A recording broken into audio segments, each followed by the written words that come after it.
you, make her fall in love with you, and turn her into your girlfriend or fuck buddy. I call these the 4 horsemen of the chase. And what you're going to find is that they fly in the face of commonly held beliefs about what girls want and are probably the exact opposite of what you do. First, we discovered with girls, the more uncertain she was about where she stood with a guy, the more likely she is to fuck him. See, girls are actually turned on by confusion, uncertainty, and mystery. She wants to spend time analyzing your behavior. She wants to have to read between the lines. In fact, the more time she spends decoding what you do and say with her friends, asking things like, what did he mean when he, the wetter her pussy's getting, and the more obsessed she gets with sleeping with you. Second, we discovered that being the perfect guy is destructive and can quickly murder her attraction. Weird, right? But see, as guys, we like things calm and content. Our idea of a great relationship is we have everything in common, or we never fight, or we get along perfectly. But girls are an entirely different beast. Girls crave drama and emotional turbulence.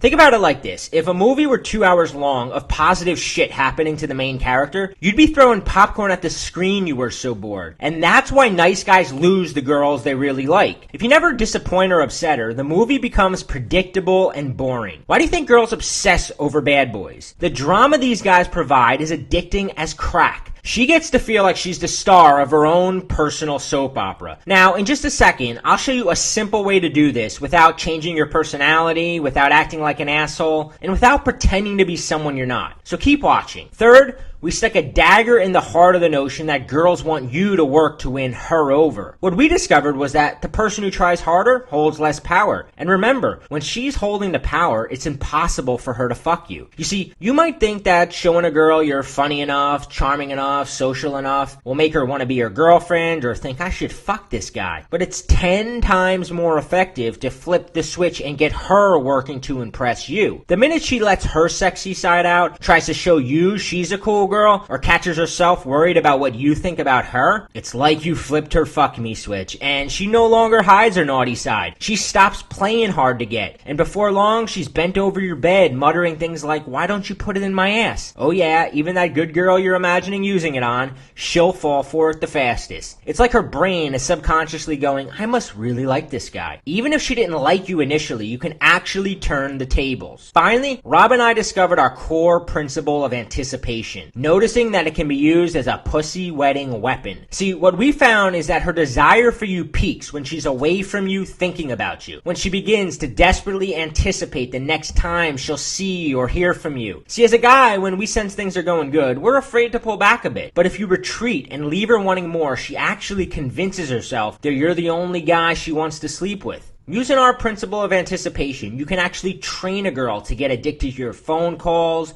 your dates, and yes, your dick. Here's something really cool. You don't even have to already be dating a girl to use this stuff on her. In fact, I'm going to show you how within 5 minutes of meeting her, you can jump start the chase. I'll get to that in a second. Summing it up, what we found was that in order to rapidly and easily have a girl on your bed whispering how bad she wants you, you need to do just 4 things. 1, you got to get her analyzing your behavior and unleash an intense curiosity in her to try to figure you out. 2, you need to create an emotional roller coaster that holds her attention hostage. 3, you need to flip her approval-seeking switch and get her addicted to your validation. 4, you have to retreat long enough for her to develop a strong desire to see or hear from you again. You want her waiting for your phone calls, pulling her phone out of her pocket every few minutes to see if she missed your text, craving a compliment from you like a glass of water in the desert. Sound complicated? It's not. It's actually a lot easier than you think. Let me explain. When Rob and I noticed what girls were responding to, we wanted to create something foolproof. Because let's face it, it's easy to fuck this up when you got a beautiful girl in front of you and your mind goes blank or you start listening to your emotions. Your emotions are like a dickless virgin whispering advice in your ear. Text her again, maybe her phone is broke. She's different, you don't need to play the game with her. Yep, it's pretty easy to mess this up without a concrete game plan. Also, what we found was that these 4 steps work like gangbusters for banging a female friend, getting an ex back, or turning some girl you have class with into a fuck buddy. buddy, which was cool, but we wanted more. Yeah, we got greedy. You will too when you learn this. I wanted something that worked fast so that I can use it to seduce my hairdresser, my bank teller,